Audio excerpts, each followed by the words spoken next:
10 à 20 secondes, mais... Bonjour à tous, bonjour tout le monde, bienvenue dans ce webinaire CJ de Loop pour les nouveautés du mois d'octobre, épisode 19. On va patienter encore quelques minutes avant de démarrer. Je vois qu'il y a quelques participants, on attend encore quelques minutes et puis on démarre. À tout de suite.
Bonjour à toutes celles et ceux qui nous ont rejoints. Il est 14h01.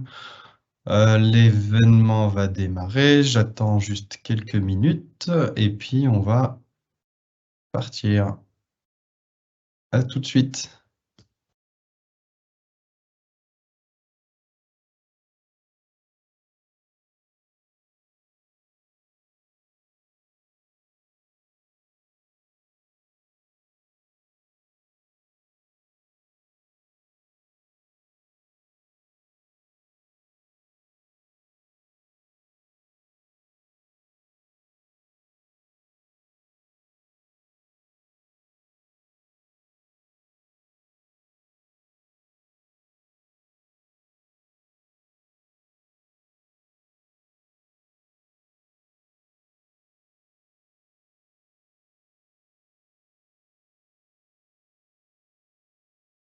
Encore 2 minutes et c'est parti.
C'est parti. Bonjour à tous.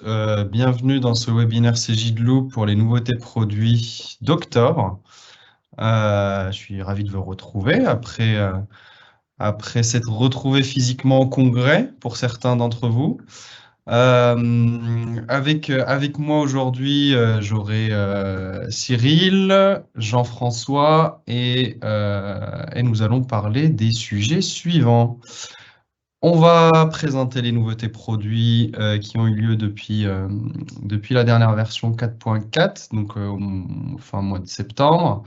On a voulu faire un focus sur les multiflux bancaires et les EDI, une nouveauté que va nous présenter Cyril et qui est apparu sur vos plateformes la semaine dernière et que vous allez découvrir pour pouvoir collecter des flux de divers endroits, des flux bancaires, mais aussi pour la partie EDI.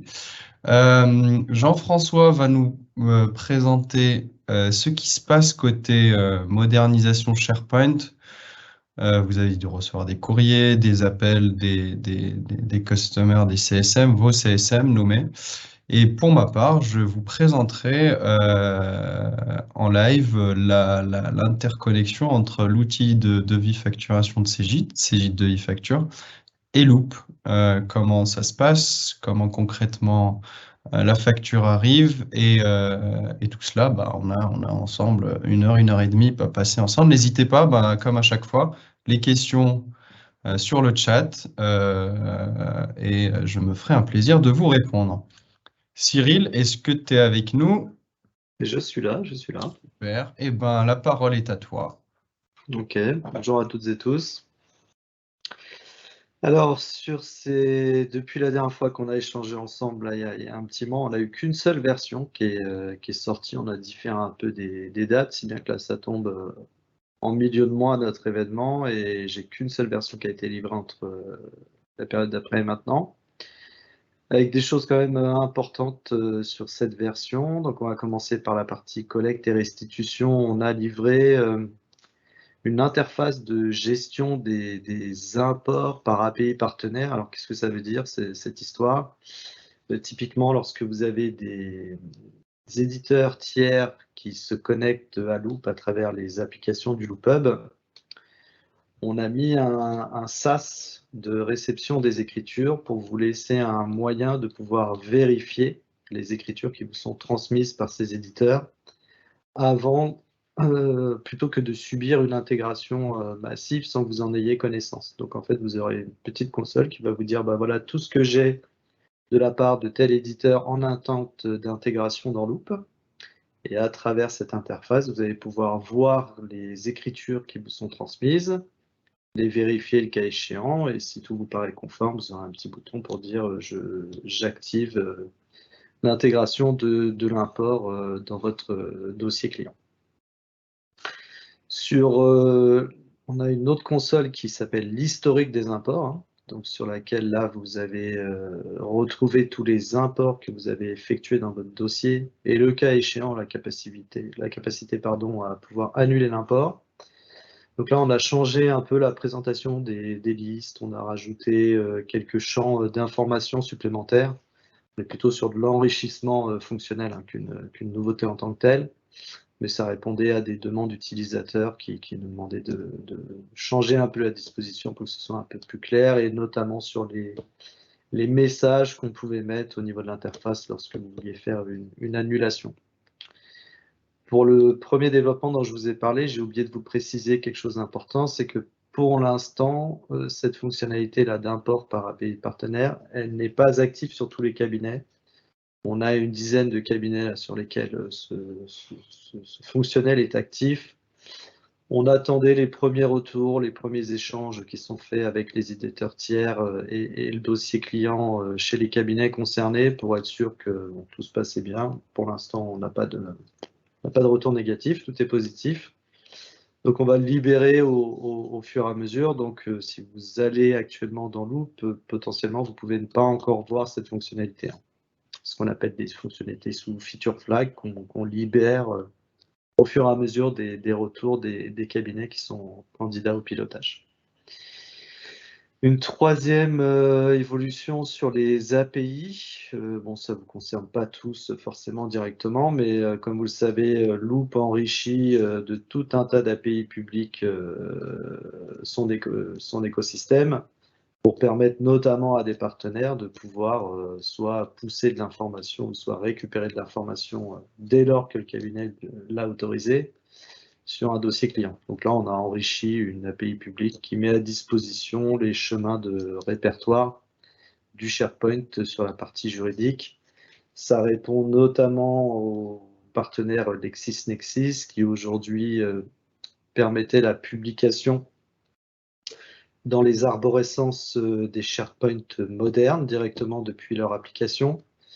On a des cabinets qui ont enrichi cette arborescence et tous les répertoires n'étaient pas forcément visibles à l'endroit où on stocke les documents publiés depuis Lexis. Donc voilà, donc on leur a mis une disposition, une API, ce qui donne un peu plus de liberté pour le choix de la publication. Ils sont en train d'affiner les développements chez eux, vu qu'on vient de livrer l'API, simplement. Donc d'ici fin octobre, mi-novembre, ça devrait être disponible pour les cabinets qui utilisent LexisNexis. Ensuite, sur la partie gestion du cabinet, vous avez ce qu'on appelle l'offre collaborative, tout ce qui est autour du LoopHub dans CJLoop, qui est actuellement qui peut être en fait activé par le collaborateur, et puis ensuite il faut que l'application soit activée sur le dossier. Pour avoir le droit de faire tout ça, il faut être soit en engagement manager, soit en maître dossier sur le dossier. Donc on a répondu à un nouveau use case pour permettre à des cabinets qui ont plutôt une organisation avec un site d'administration et qui ne veulent pas forcément confier l'activation des applications par les collaborateurs. On nous a demandé de pouvoir le gérer côté cabinet, en fait. Donc ça veut dire que l'administrateur, même s'il n'est pas sur le dossier en tant que manager du dossier, et pour cause, vu qu'il est administrateur, il pourra activer en fait ses applications pour compte des collaborateurs. Voilà, donc ça ne répond pas forcément à tous les cas organisationnels. Enfin, le développement actuel ne couvrait pas tous les cas d'organisation. Donc là, avec cette fonctionnalité, que ce soit l'administrateur, que ce soit le manager, ou que ce soit un collaborateur, enfin, tout le monde aura un process d'activation adéquat et ce sera ainsi facilité.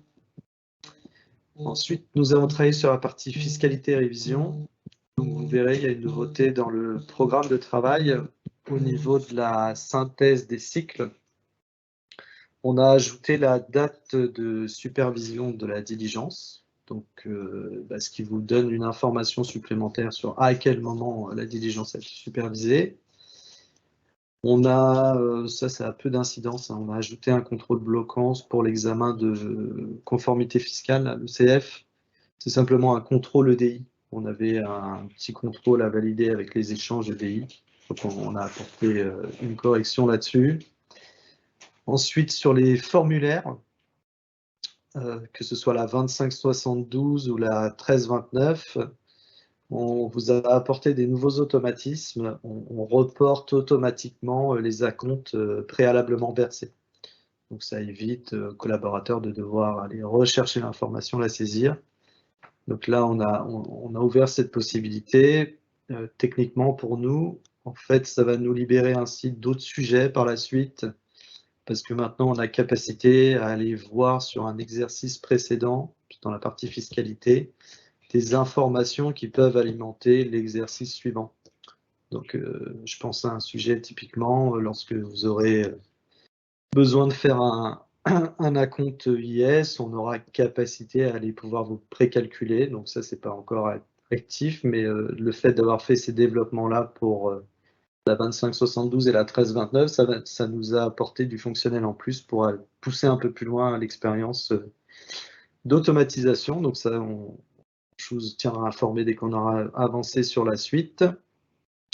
Vous avez un nouvel état au niveau de la déclaration de TVA. On a appelé détail TVA débit pour clarifier, vu qu'on est en train de libérer partiellement la nouvelle façon de pouvoir faire la déclaration de TVA sur encaissement.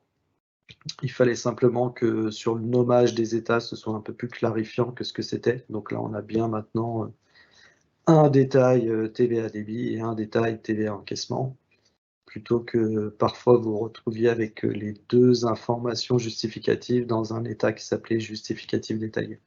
Ça ne change rien pour vous au niveau paramétrage ou organisationnel. C'est simplement une clarification de présentation. Excusez-moi. Sur la partie BA, on a fait une évolution pour gérer la notion de suramortissement exceptionnel. Ensuite, nous avons travaillé sur les contrôles de cohérence. Donc, les contrôles de cohérence comptables et fiscaux existent depuis très longtemps sur Loop.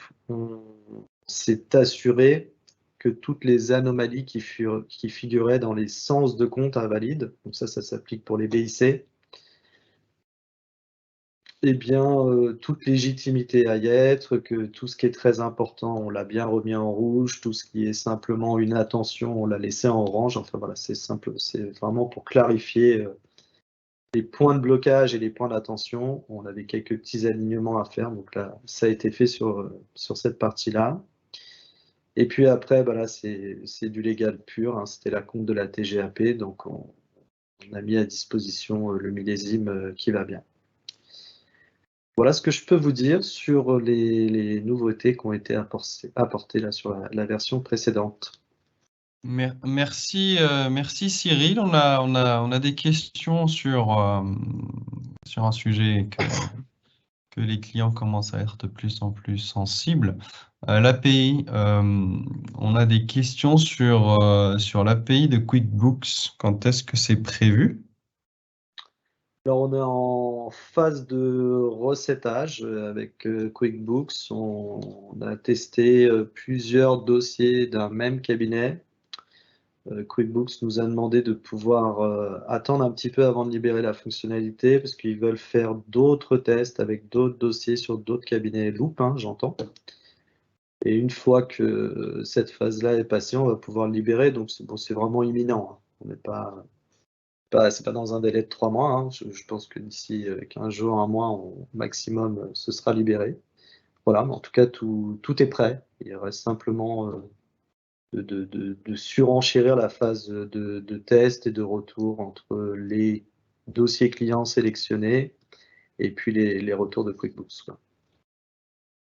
Ok. Il y a d'autres questions sur toujours les API public Loop pour pouvoir envoyer des données dans Loop à partir d'une application interne au cabinet. Est-ce qu'il y a des limitations ou est-ce que c'est assez ouvert du moment où c'est une application interne au cabinet?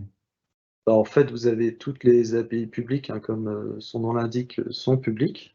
Donc, vous avez un portail développeur, vous avez toutes les informations nécessaires, donc vous verrez quelles sont les API disponibles. Je ne sais pas exactement quelle typologie de données le cabinet souhaite importer. Mais en tout cas, on a à peu près tout. Si ce sont des écritures, on a toutes les API d'import-écriture disponibles. Voilà, donc j'invite le cabinet à aller se connecter sur ce site. Peut-être qu'on pourra rappeler l'URL du site, Reda, dans le PPT. Oui, justement, il y a des questions sur justement les paramétrages des API ou la fiche technique des API par Monsieur Bonhomme. Donc, je tiens le nom. S'il peut nous mettre le mail, on lui communiquera aussi la Ouais, doc et on rajoutera aussi sur la présentation le lien direct vers la fiche technique et la partie, le site des développeurs pour les API. Oui, donc en fait, ça soulève pas mal de questions, cette histoire d'API, mais revenons sur Sophanie. Salut Sophanie, tu es parmi nous. Sur les contrôles de cohérence, sa question, c'est le fonctionnement de la correction est-il maintenant similaire à la correction des compteurs plans comptables? C'est-à-dire pour le compte, une fois corrigé, est-ce qu'il est supprimé de la liste des comptes en anomalie ou c'est comme avant? tout à fait. Et on a pris en compte aussi les comptes qui s'affichaient au niveau de la condensation. Bon, je ne sais pas si tout le monde utilisait cet outil, hein, parce que c'est plutôt pour les dossiers. Enfin, je vous conseille de les activer exclusivement pour les dossiers de révision. Et on avait les fourchettes de compte 40 et 41 qui n'apparaissaient pas dans cette typologie de classification de sens de compte invalide, qui maintenant sont présents. Donc l'alignement est fait à tous les niveaux. Il nous restera une partie sur les comptes hors plan comptable, c'est qu'il faut simplement qu'on passe en rouge ce qui était encore en orange. Voilà. Et ça, ce sera dans la prochaine version, c'était juste de la mise en forme graphique, mais en tout cas, tout ce qui est impactant et le contrôle au sens débit, crédit, hors plan de compte, tout ça, c'est bien aligné, tout est bien conforme. Toujours on revient cette fois-ci sur Sur l'histoire des API, il y a des questions sur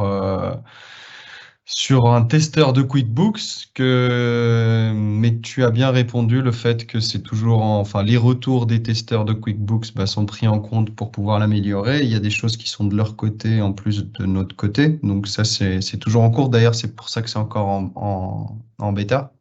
Tout à fait, ouais. Donc ça va s'améliorer. Merci, c'est qui déjà? Merci Olivier pour les retours. Faut continuer. On va améliorer cette connexion. Après, on a toujours une question sur la fameuse API Silae, Ouais. disponible quand ou réactivée quand. Donc ça, c'est une question qui revient, j'ai l'impression, tous les mois. Alors, peut-être pas la même personne, mais tous les mois, on a le droit à cette question-là. Christian, je sais que tu es parmi nous. Est-ce que tu peux nous faire un petit update? Donc, on est passé par plusieurs étapes, la relation avec SILA étant toujours un peu compliquée, mais je pense qu'on est arrivé à rentrer dans le cadre normal. On n'attend plus que maintenant la nouvelle tarification de SILA pour avoir les dernières composantes. On sait que les API qu'ils nous proposent sont identiques à celles qu'on avait avant, donc celles qui fonctionnent aujourd'hui déjà avec KPMG par exemple. Donc l'implémentation pour nous est assez simple à faire, le passage sur les nouvelles API qu'ils nous proposent. La seule chose, c'est qu'il y a une tarification qui va avec, et donc on attend cet élément-là. Eux-mêmes n'ont pas encore validé en interne la tarification, donc c'est un élément qu'on vous communiquera dès qu'on l'aura, mais n'hésitez pas à leur demander, hein, parce que nous, on joue un peu les places plats, mais plus que technique, mais n'hésitez pas à leur demander. Voilà. Donc c'est en cours, et j'espère que là, pour le coup, on ne devrait plus être très loin. S'il a mais de la bonne volonté. C'est ce que j'ai entendu et c'est ce qu'on a vu un peu au congrès, c'est qu'il y a le train est en marche. Donc très bientôt, on vous communiquera. Dès que de toute façon, on a plus de nouvelles de notre côté, on n'hésitera pas à communiquer, soit via cet événement-là mensuel, soit via mail, soit via vos CSM, et également via la communauté dont je parlerai tout à l'heure. Merci Christian. Alors, sur les questions, sur cette partie-là, il y a Sophanie qui veut une précision, Cyril, sur toujours ces fameuses anomalies qui sortent sur le compteur plan comptable. Est-ce que les comptes qui sortent dans les condensations ou les tables de correspondance seront concernés aussi par cette correction? Oui, tout à fait, ouais. Il y a la suite dans le prochain livrable de la 446 et au niveau de la 446, on aura adressé tous les sujets. Ok, merci Cyril. Alors Kevin du cabinet A2C, bonjour. Oui, vous avez dû avoir Silae de votre côté, silence radio de leur côté parce que l'information n'est pas retombée côté commercial, mais ça bouge très vite et d'ici quelques semaines, on va pouvoir nous aussi vous communiquer les avancées sur ce sujet. Merci Cyril pour cette partie. On va passer à la partie suivante qui est un sujet important, la banque. Oui, qui fait partie des nouveautés 445 hein, finalement, parce qu'on l'a sorti juste un tout petit peu après. Donc je voulais vous faire un petit focus sur cette partie-là. On vous parle de multiflux depuis un moment. Il y a pas mal de cabinets qui nous disaient, mais moi je suis embêté, j'ai un compte je déclare pour mon cabinet et puis j'ai racheté une structure et je veux garder le compte je déclare pour la structure qui a intégré mon dossier, mon domaine loop, pour pouvoir faire les déclaratifs. Donc on a la partie EDI. Donc là typiquement on a résolu ce fonctionnel, hein, on vous apporte de la valeur en plus qui va vous permettre de choisir de créer un nouveau compte, un compte secondaire, enfin un deuxième compte, parce que compte secondaire, ça peut avoir une incidence sur le paramétrage, mais un second compte je déclare dans l'interface et que vous allez relier à une agence et tous les dossiers qui sont rattachés à cette agence en fait bénéficieront de l'envoi et de la réception EDI fiscale sur cette configuration. Donc ce que je vous propose peut-être, je vais vous montrer à l'écran, comme ça va imager le propos. Vas-y, tu as la main, tu peux partager. J'ai la main là? Oui, oui, bien sûr. Tu peux Ok. partager ton écran. Magnifique. Donc là, quand vous êtes côté cabinet, donc ça c'est l'administrateur qui est concerné par cette activation, ce paramétrage initial. Vous avez ici dans la petite roue là les configurations, la partie cabinet. Donc on a fait évoluer l'onglet historique. On en avait deux à l'époque. On avait trésorerie et EDI. Donc là, on a fait une fusion. On a décidé de fusionner les deux pour plusieurs raisons. C'est que parfois, avec un compte Je déclare, vous faisiez et vos envois EDI et la collecte bancaire. Et du coup, les identifiants et le numéro de compte étaient le même. Et finalement, on vous faisait créer d'un côté EDI le compte et d'un côté télédéclaration le même compte. Donc déjà, pour vous faciliter la création, maintenant, tout est fusionné au même endroit.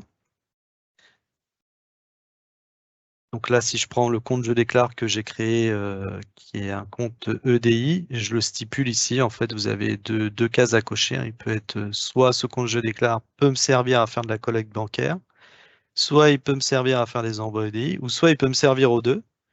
Et auquel cas, je vais faire la double coche dans mon paramétrage. Ça, c'est un des premiers enjeux, c'est de pouvoir avoir plusieurs comptes Je déclare ou ASP One pour la gestion des EDI. La subtilité, c'est que pour décider quelle est l'agence qui va passer par tel ou tel compte, mais il va falloir aller le spécifier au niveau du paramétrage des agences. Alors, encore une fois, ça ne concerne pas tout le monde. Tout le monde n'a pas plusieurs agences au sein du cabinet. Donc là, si je prends mon agence ici, vous aurez un nouvel onglet, là. Enfin, vous avez un nouvel onglet qui s'appelle Télétransmission. Et c'est ici que vous allez pouvoir relier le compte que vous avez préalablement créé dans l'interface commune de trésorerie et d'EDI pour pouvoir faire le rattachement. Ensuite, dans un dossier en lui-même, dans la fiche identification, il va falloir que vous alliez rattacher donc le dossier à l'agence en fait. Donc en bas ici, vous avez un petit champ qui s'appelle bureau, qu'on pourrait appeler agence pour le coup, pour être uniforme dans la communication. Où là, vous allez aller chercher quelle est l'agence du cabinet qui se rattache à tel dossier. Donc ce rattachement entre le compte, l'agence et le dossier va faire en sorte que pour ce dossier, je vais passer par tel compte à chaque fois que je veux faire un envoi EDI ou une réception EDI. Si vous n'avez rien stipulé, pas d'inquiétude, ça fonctionne quand même correctement vu qu'on a décidé d'avoir une coche par défaut qui stipule quel est le compte d'envoi. Je retourne ici. Dès lors ici que j'ai un compte Je déclare de paramétrer, même si j'ai voulu me lancer dans le paramétrage à l'agence et que j'ai raté une étape et que j'ai pas fait mon raccrochement correct, quoi qu'il arrive, on va toujours prendre le compte qu'on a trouvé ici. Donc voilà, vous avez quand même une sécurité dans votre changement de paramétrage pour être sûr que quoi qu'il arrive et quoi que vous ayez fait, on ait toujours l'utilisation à minima d'un compte qui est présent dans la configuration. Donc ça, c'est pour la partie EDI. Pour la partie bancaire, vous étiez contraint par le passé de soit avoir un serveur SFTP sur lequel vous posiez vos relevés de banque. Souvent, c'était une expérience que vous aviez à travers SoBank. Ou soit un compte Je déclare sur lequel vous aviez adressé la collecte bancaire. On a, il y a quelques mois déjà, on a un nouveau partenaire qui est un outil Cegid, qui s'appelle Cegid Relations Bancaires, qui est rentré dans le choix des collectes possibles.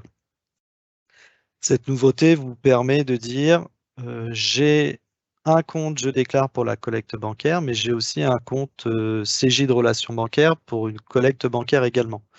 Donc en fonction des cas de figure et des dossiers, vous allez pouvoir stipuler sur ce dossier, je collecte via je déclare, et puis sur tel autre dossier, je collecte via CG de relation bancaire, par exemple. Donc ça vous donne un mixte de paramétrage et d'usage pour répondre finalement à chacun des besoins liés au dossier.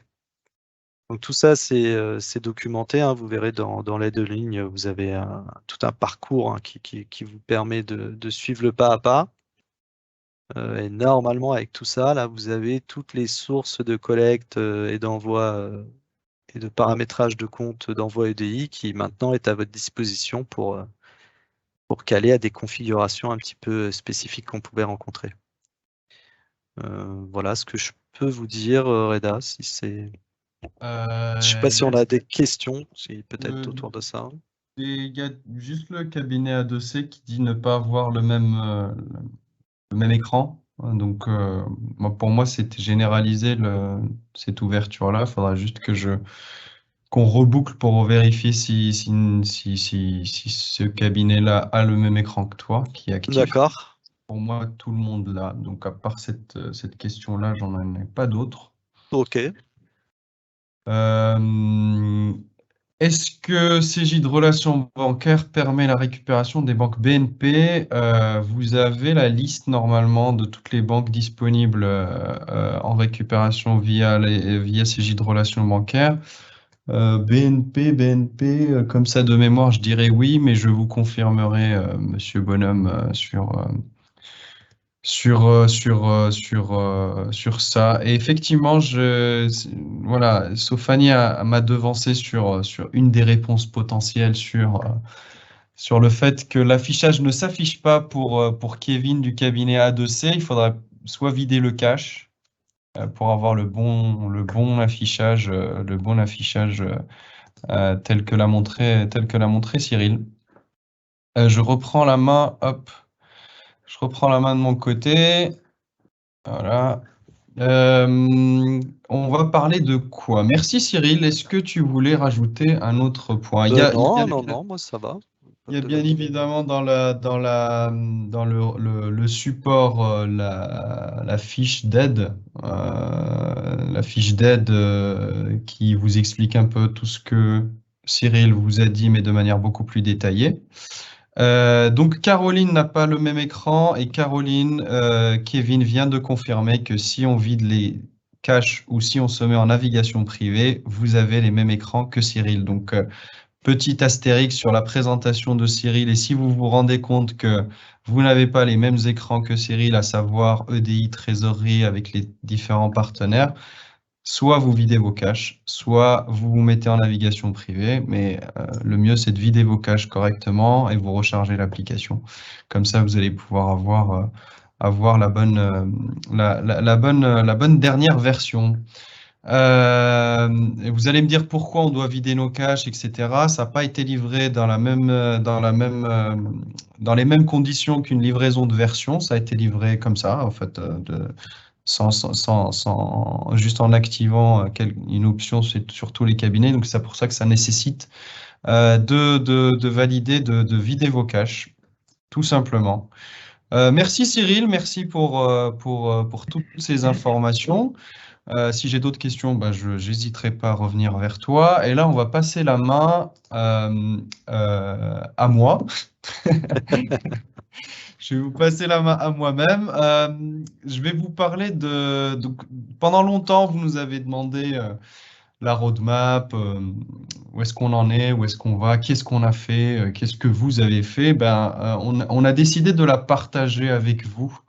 C'est une roadmap qui va être interactive, donc c'est sur le lien que vous allez avoir ici, donc partagé avec vous. C'est la roadmap de Cyril, c'est lui qui la publie, c'est lui qui la partage avec vous pour que vous puissiez savoir un peu sur les éléments sur lesquels on travaille, les éléments sur lesquels on a déjà travaillé et qu'on a déjà livré, mois par mois, jusqu'au mois de septembre, octobre, et bientôt, donc d'ici quelques jours, vous aurez ceux de novembre et celles de décembre. Il y a quelques ajustements de dernière minute qui ont été faits pour que vous puissiez avoir une visibilité sur l'intégralité en fait des features, donc Alors, tu vas m'aider, Cyril, les Ouais, bien différentes sûr, bien sûr. features et comment dire. Ce qu'on appelle les features, ce sont les développements, hein, qu'on fait. Chaque nouvelle fonctionnalité ou chaque amélioration est une feature dans notre outil de suivi qui s'appelle ARA. Donc en fait, ce que j'ai fait là, c'est que je voulais vous mettre à disposition l'information. Donc là, sur le lien que vous a présenté Reda, vous aurez pour l'instant de visible tout ce qui a été livré, c'est-à-dire que depuis le mois de janvier jusqu'à là, aujourd'hui, maintenant, là où on se parle. Et donc, je suis en train d'affiner les réglages, hein, parce que je découvre un peu l'outil et je me suis lancé dans ce chemin de croix il y a très peu de temps. Et j'ai compris quelques réglages, donc je vous invite à surveiller là au fil de l'eau si toutefois vous avez un besoin de précision, à regarder de temps en temps, à réactualiser l'URL. On fait les derniers réglages de présentation des features. Donc voilà, d'ici la fin de la semaine, d'ici début de semaine prochaine, vous aurez quelque chose de vraiment exhaustif, en tout cas sur la projection à venir, quoi. Voilà. Super, merci Cyril pour les précisions. Christian, tu voulais rajouter un point? Oui, je trouve ça bravo déjà d'avoir fait l'exercice, Cyril. Je trouve ça extrêmement transparent de montrer l'outil avec lequel nous-mêmes on planifie tout notre développement. Donc ça veut dire qu'on est complètement ouvert et complètement transparent sur l'ensemble des features qu'on livre, qui sont disponibles.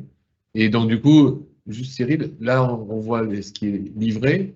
Et tu comptes nous montrer ce que tu vas livrer ou pas encore? Exactement. Après, vous aurez les autres statuts. On a plusieurs statuts intermédiaires dans la vie d'une feature. Il y a le fait qu'elle soit créée, donc, mais encore pas prise en développement. Donc là, ce qu'on appelle under consideration. Alors tout est en anglais, pardon. Ensuite, on a ce qui est en design. Elle change de statut dès lors qu'on commence à écrire les PBI. Et ensuite, dès qu'elle est prise en compte par les équipes de développement, elle a un troisième statut dans sa vie qui sera in development. Et une fois qu'on a fini le développement et qu'elle a été testée et prête à livrer, eh bien, elle passe en ready to develop. Et une fois qu'elle est livrée, elle passe en chip. Ce que vous avez à l'écran, là, c'est toutes celles qui sont déjà livrées. Et en effet, Christian, il y aura, selon la feature et son état, il y aura le statut qui donnera une idée sur à quel niveau on en est sur ce développement.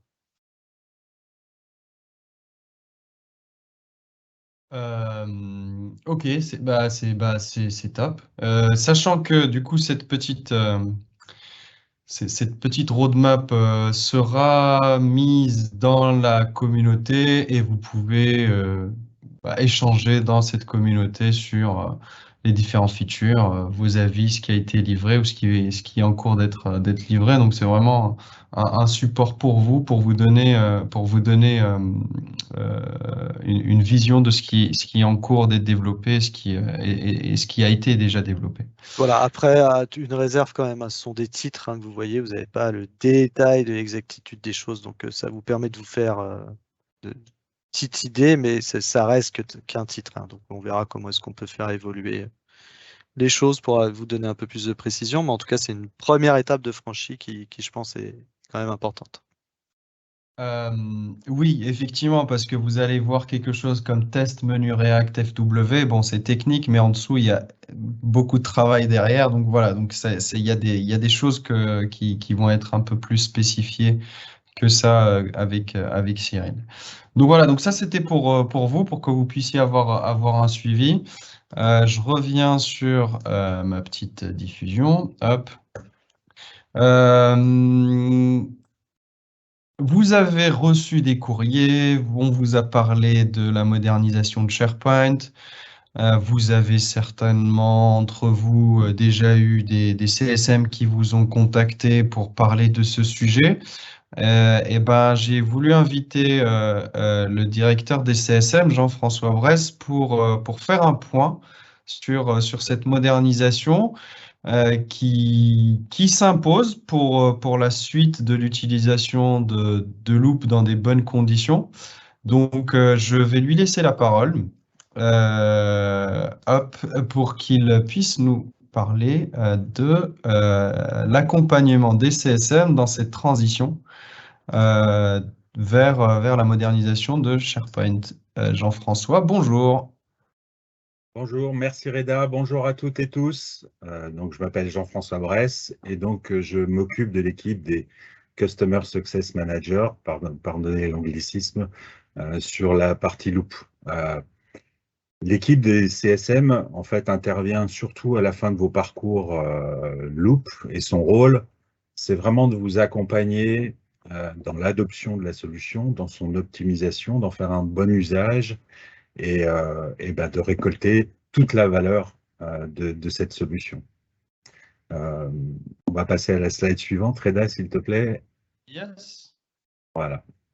Donc, comme Reda vous l'a justement indiqué, nous avons présenté le sujet à propos de la migration vers le SharePoint moderne lors d'un webinaire qui a eu lieu le 24 juin. Et donc, dans la continuité, on saisit l'opportunité avec ce webinaire de faire un rappel à propos de cette opération. Donc, la première question qu'on a évoquée, c'est pourquoi il faut le faire? Pourquoi maintenant? Il faut le faire parce que concrètement, la version classique de SharePoint, elle n'est plus maintenue par Microsoft. Donc, qu'est-ce que ça veut dire?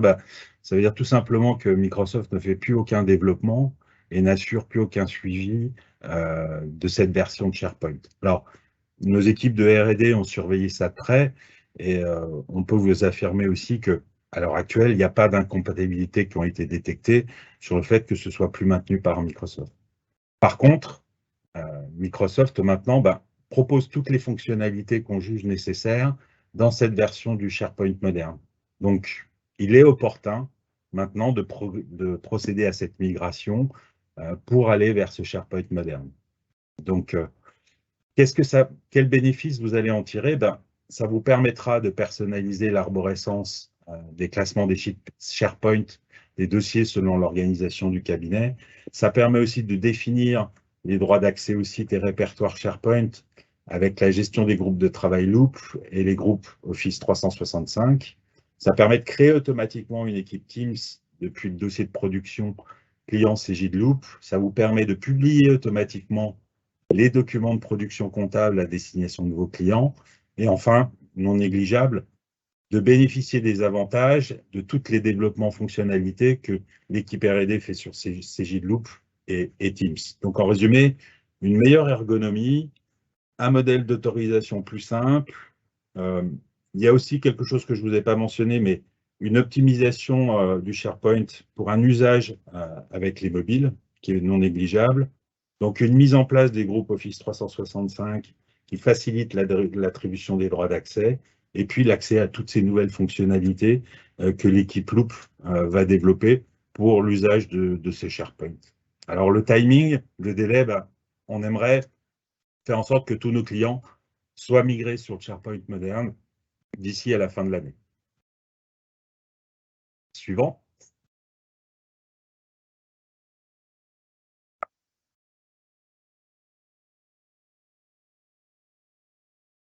Donc, qu'est-ce qui s'est passé depuis ce webinaire? Dans la continuité, on vous a fait parvenir un courrier pour vous informer, pour communiquer à propos de cette nécessité d'aller vers le SharePoint moderne. Dans le suivi de cet envoi, mon équipe de CSM a dû vous faire parvenir aussi via courriel des informations pour vous aider, pour vous accompagner par rapport à cette migration. Je les ai remis dans cette présentation. Vous avez tous les liens actifs qui vont vers une présentation vidéo qui est faite par Reda et Christian sur la nécessité de migrer avec des explications et des écrans sur le SharePoint moderne versus le SharePoint classique, on va dire.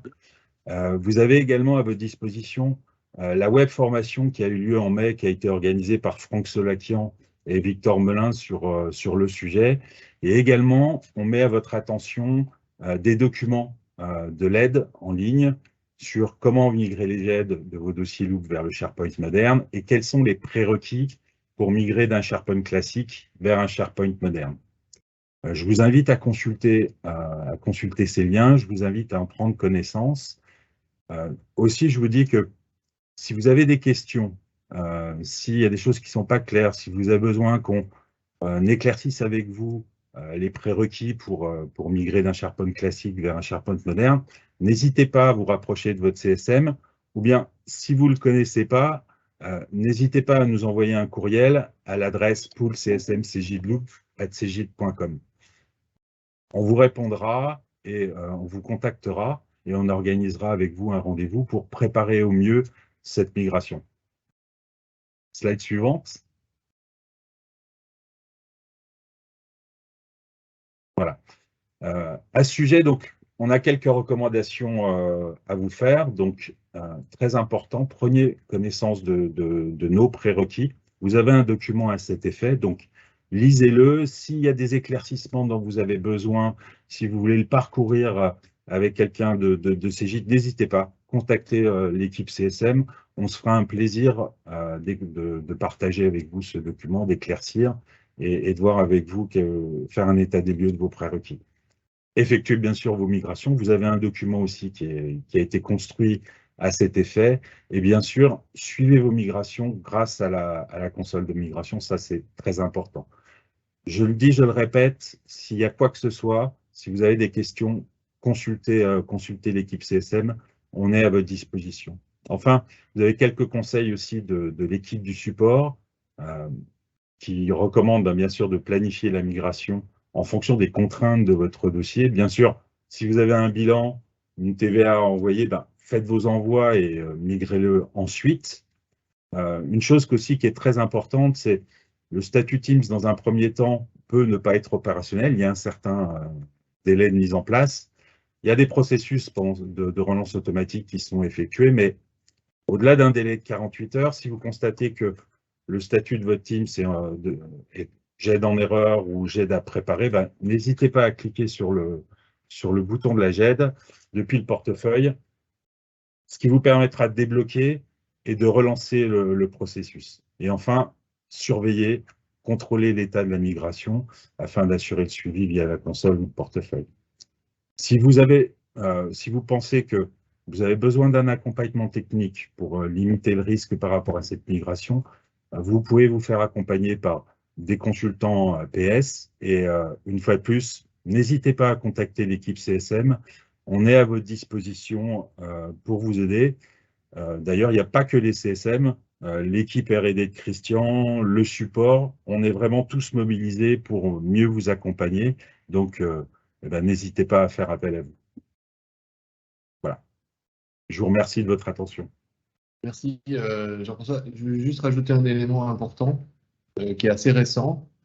C'est que pour des raisons de sécurité, on ne va plus pouvoir créer des SharePoint, mais on sera obligé de créer des Teams par défaut. Donc, ce qui va devenir un conseil de migration va devenir une obligation. On n'a pas le choix parce que ça va nous permettre d'améliorer la sécurité. Je ne vais pas rentrer dans les détails là. Et après, l'autre point, c'est qu'il faut que vous compreniez que cette migration, il n'y a pas de migration de données.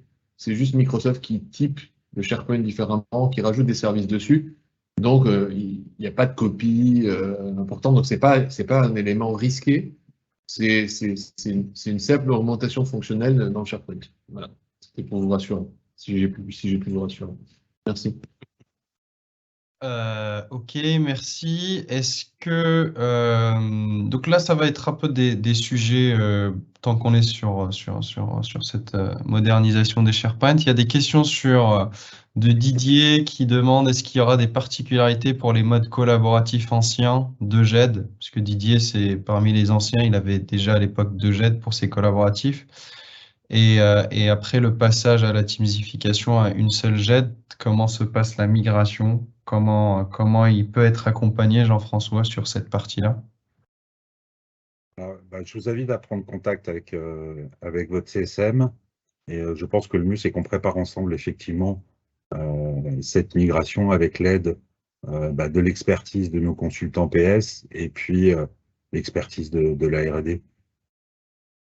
Ouais. Didier, il ne faut pas hésiter à écrire au mail qui s'affiche là à l'écran et que vous aurez pour qu'on puisse gérer cette situation-là on la connaît. Donc, il y a juste 2 actions supplémentaires à faire avant de migrer, mais globalement, les premiers clients sont dans ce cas, surtout ceux qui ont ouvert le collaboratif très tôt. Alors, toutes les particularités de la migration, effectivement, ils sont très bien renseignés, la fiche technique est bien faite, vous êtes accompagné par le CSM. L'histoire des DA, DP, GS qui deviennent dans le document, etc. Toute cette particularité-là est bien décrite. On va pas tous les illustrer ici. L'idée que Jean-François ici pousse, c'est surtout, faut pas hésiter à solliciter votre CSM qui va vous accompagner sur la migration. Moi, je voulais juste rajouter. Pardon. Pardon, excuse-moi, Reda, je te coupe. J'ajoute juste une précision, c'est que j'ai mobilisé l'équipe et je leur ai demandé aussi de prendre contact avec vous directement, justement pour préparer au mieux cette migration. Donc, soyez pas étonnés si vous recevez un coup de téléphone, une sollicitation de votre CSM pour discuter de ce sujet. Il y a des points, il y a un point important aussi sur le délai. Christian l'a bien souligné, Jean-François aussi l'a bien souligné. On souhaiterait, on aimerait, et Christian a souligné qu'on est contraint de démarrer cette migration.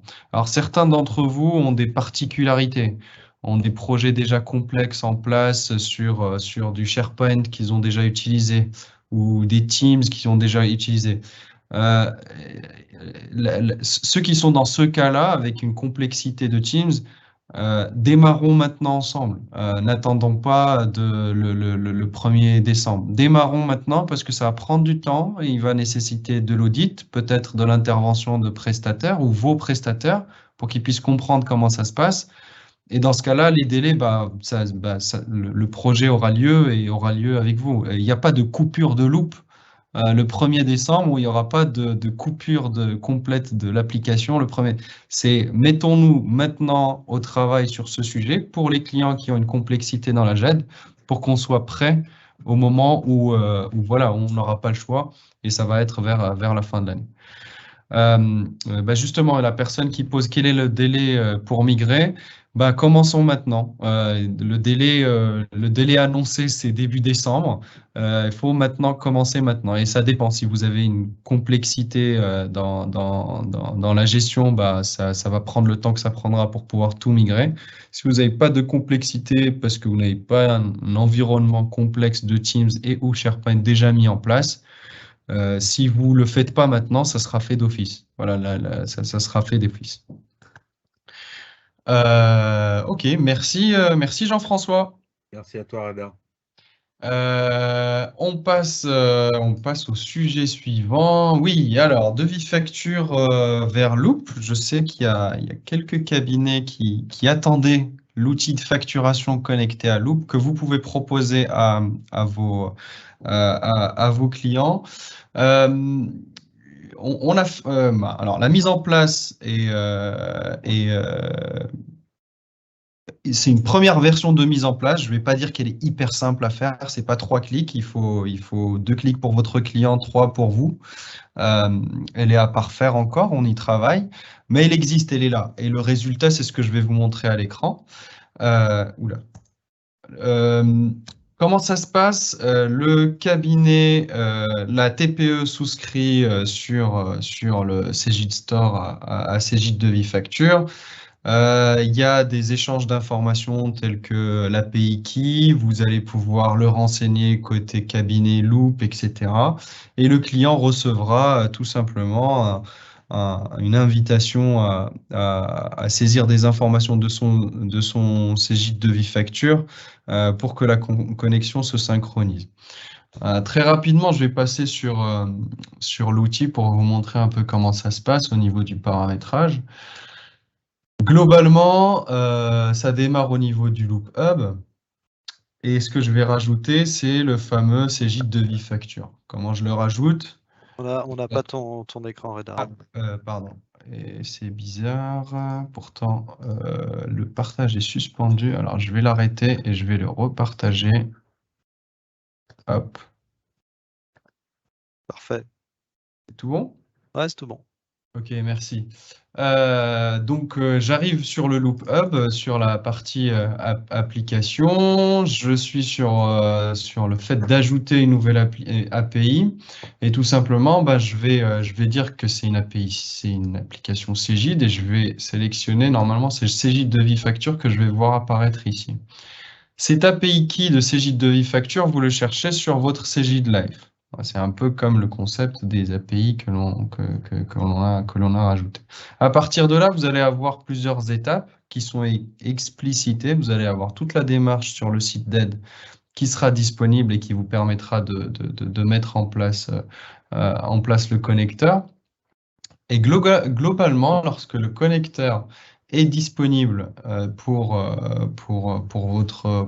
votre cabinet, l'idée, c'est de le rajouter pour les dossiers qui sont concernés. Donc, je rajoute tout simplement Cegid Devis Facture à mon dossier qui est ici. Concrètement, comment ça se passe? Votre client est sur Cegid Devis Facture. Donc, Cegid Devis Facture, c'est cette application-là qui permet de faire ses factures, gérer ses règlements, etc. Assez simple d'utilisation, assez intuitive pour quelqu'un qui fait de la facturation. Il souhaite faire une nouvelle facture. On sélectionne le compte. Je vais sélectionner un produit, par exemple, luminaire. Je vais mettre, parce que je dois équiper beaucoup de luminaires. J'ai ma facture à 65 880 €. Je fais suivant. Je la visualise, donc elle ressemble à ça. C'est mon aperçu. Je suis toujours casquette entrepreneur. Je la valide. J'ai mon petit mail, corps de mail, etc. avec la signature du mail, la petite photo qui va bien, et puis je vais l'envoyer. Au moment où je vais l'envoyer ici, allez, donnons 30 secondes, maximum 1 minute, je vais la retrouver dans ma comptabilité côté Loop. Donc c'était 65 880 €. Je vais me charger mon petit dossier sur Loop. Moi, côté collaborateur, je vais tout simplement avoir ma facture qui va apparaître dans mon journal de vente avec les comptes qui sont saisis. Donc ici, je vais avoir ma facture 5 de 65 880 € avec la pièce attachée, bien évidemment. Donc ça, c'est hyper transparent pour vous. Donc n'hésitez pas à proposer dès maintenant DeviFact à vos clients. Vous, équipés de Loop, vous pouvez le mettre directement à vos clients et comme ça, vous allez pouvoir bénéficier de cette facilité de transmission. Comme vous l'avez vu, c'est à peine 30 secondes après, la pièce est déjà en comptabilité. Donc ça, c'est quelque chose que vous attendiez depuis un moment. C'est fait.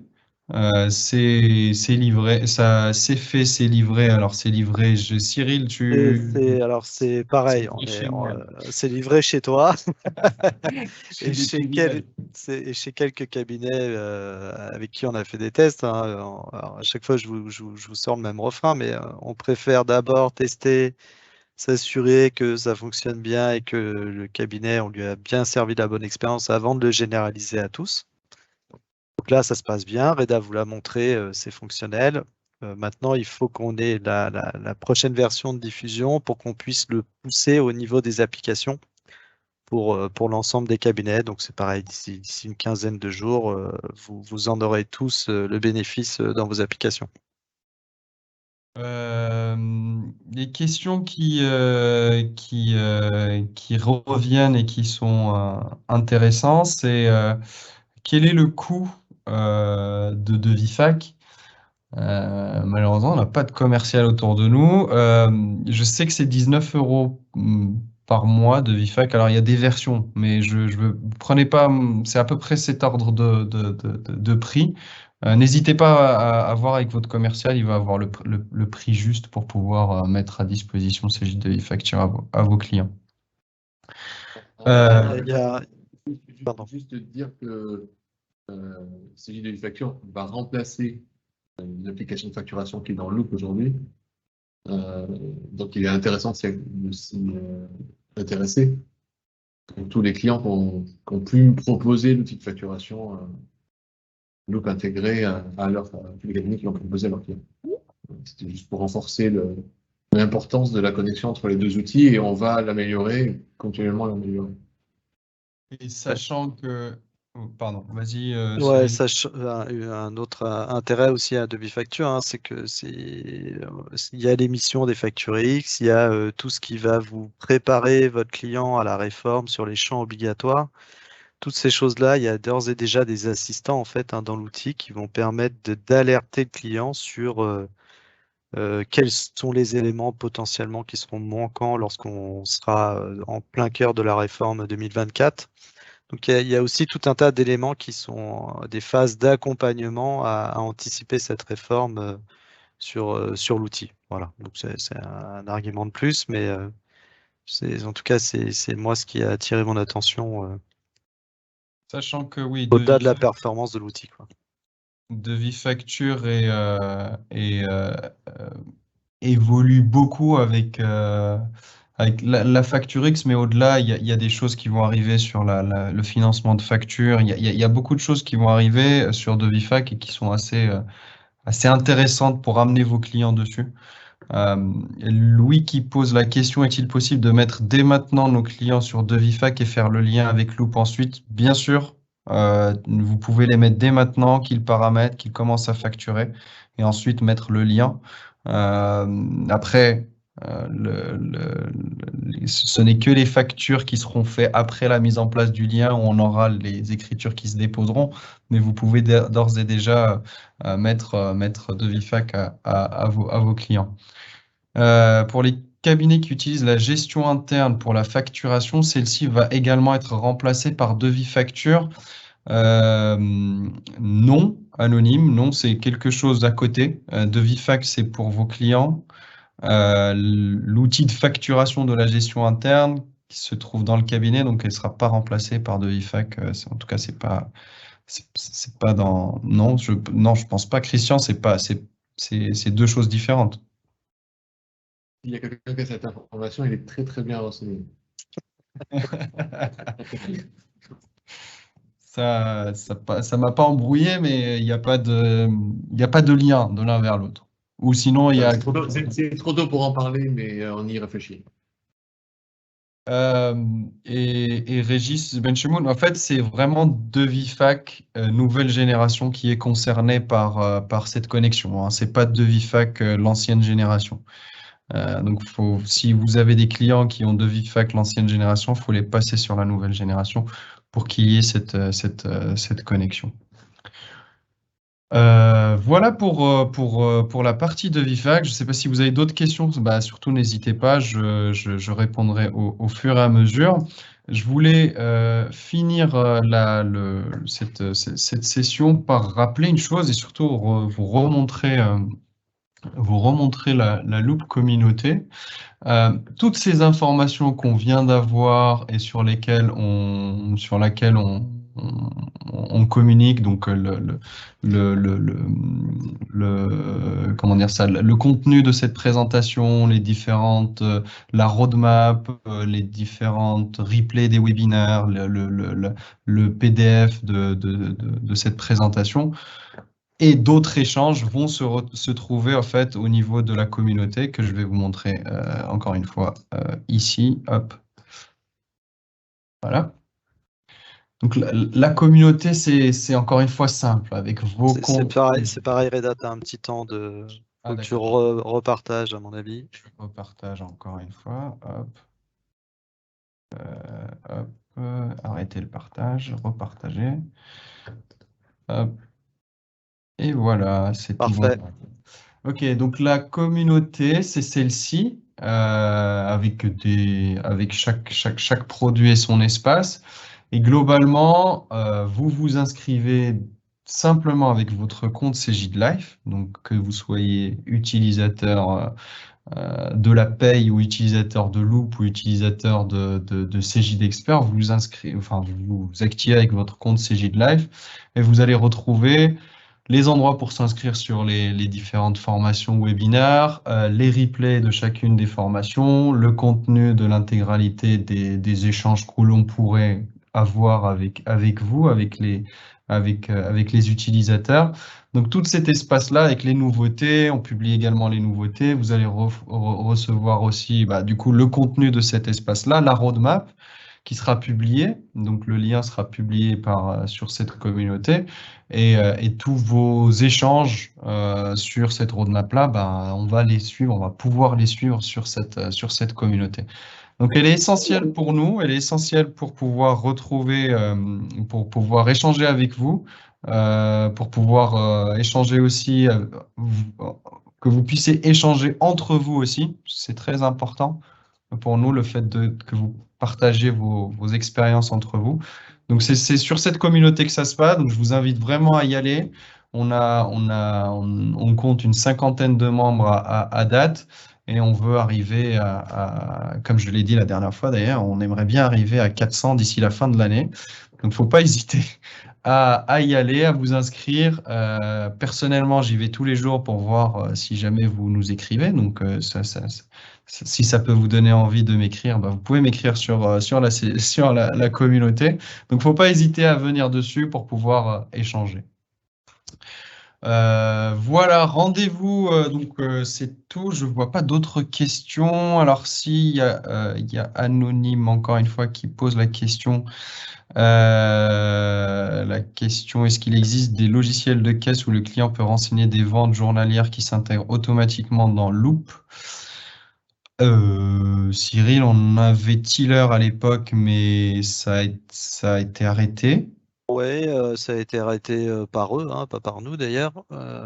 Ils ont Tiller, si je dis pas de bêtises, a été racheté par une autre entreprise et pour laquelle une discussion là est en pourparlers. Il suscite un intérêt à pouvoir faire un connecteur avec Loop.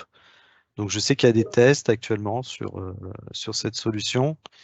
À ma connaissance, je vois pas d'autres outils de caisse qui nous aient contactés pour pouvoir faire un pont. Bon, sachant que ça bouge en permanence, hein, donc ce qui est vrai aujourd'hui est peut-être pas vrai demain. Si vous connaissez des éditeurs qu'utilisent vos clients et que vous y voyez un sens et de la pertinence, et ben, ce que vous pouvez faire, c'est de contacter l'éditeur et de lui demander comment est-ce que vous pourriez avoir un pont fait avec la solution CJLoop. Ça peut être une façon d'engager le processus, hein. De toute façon, il faut que ce soit nos clients qui sollicitent les éditeurs pour susciter un réel besoin et leur donner envie de faire un connecteur avec la communication avec Loop. Donc voilà. Il y a une personne qui parle de suivi caisse de Cégide. Ouais. Est-ce que c'est quelque chose d'envisagé? À ce stade, non, je ne sais pas quel est le niveau d'utilisation de cet outil. Encore une fois, il faut qu'on le fasse, on va le faire, surtout si c'est un produit Cégide, c'est encore plus facile à mettre en œuvre. Il faut regarder la pertinence de tout ça et surtout la continuité des évolutions de ces produits. Je ne saurais pas vous répondre, je ne maîtrise pas tout à fait le sujet de la caisse en interne.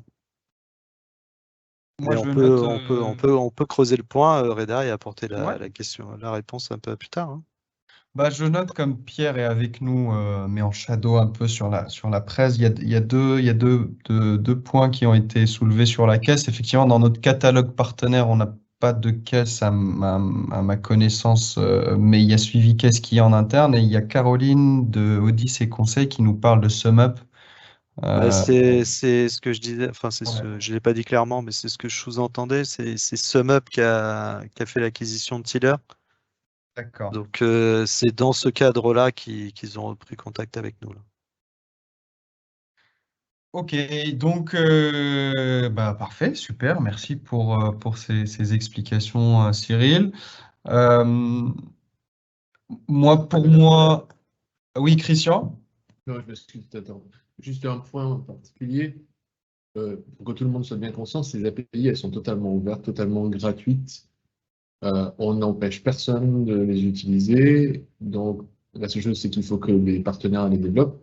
Donc, n'hésitez pas à pousser les partenaires à se connecter à Loop pour arriver à récupérer les données, créer une expérience utilisateur qui satisfasse nos clients. Nous, on est là pour les accompagner, on a des personnes dédiées, de la documentation, tout ce qu'il faut pour le faire. Donc, n'hésitez pas. C'était juste ce point-là que je voulais préciser. Oui, on a une personne dédiée à ça pour les accompagner qui s'appelle Manon. Et ça se passe très bien avec elle et elle a la capacité à engager des devs dès qu'il le faut pour pouvoir faire des connecteurs. Donc n'hésitez pas à en parler aux partenaires qui peuvent présenter de l'intérêt pour vous. Voilà, on arrive à la fin de cette présentation. Merci d'être resté avec nous jusqu'au bout. Je vous souhaite une très belle après-midi, un bon week-end. Merci Cyril, merci Jean-François, merci Christian de nous avoir fait cette présentation. Moi, je vous donne rendez-vous le mois prochain. On aura une grande annonce, Cyril, le mois prochain, je l'espère. C'est sur une histoire de look de la saison hivernale, peut-être, qui va venir changer un peu les... Nous verrons tout ça, ce sera la surprise. J'aurai des éléments aussi à vous donner sur, on vous en a parlé déjà depuis un certain temps, hein, sur la capacité du robot à gérer les transactions bancaires. On a fait quelques avancées significatives et ce sera le moment de vous livrer un peu de feedback sur ces sujets.